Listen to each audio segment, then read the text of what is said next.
Kull passiġġier li se jasal Malta mill-ajruport u mill-portijiet se jiġi skrinjat għal coronavirus.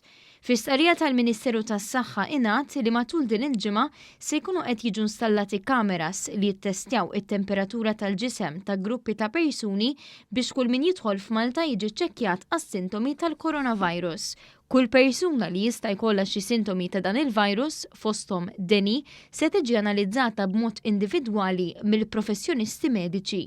Dawn il-kameras se jkunu installati fit-terminals tal-cruise liners u l-katamaran kif ukoll fl-ajruport.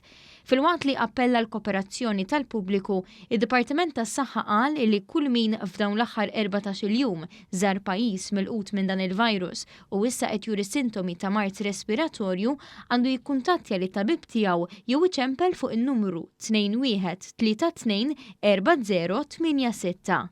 Sa issa f'Malta kien hawn 2 każijiet suspettati tal-coronavirus li 2 ittestjaw fin-negattiv u bħalissa hawn 3 persuni, koppja u anzjan li qed jinżammu kwarantina wara li kienu passiġġieri fuq il-cruise liner Westerdam.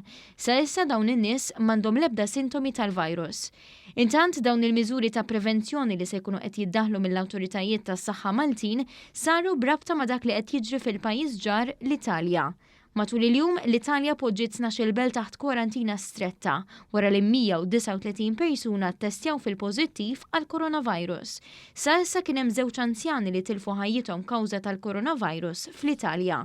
It-tifqija tal-virus fl-Italja qed tiġi meqjusa bħala l-akbar waħda barra mill-Asja.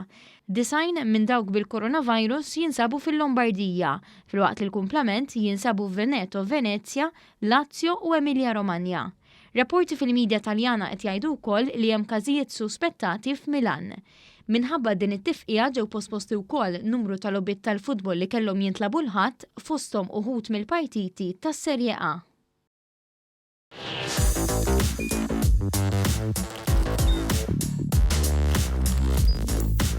Idħol fuq one.com.mt u hemmhekk tista' tara l-programmi kollha li jxandru fuq One permezz ta' One Play.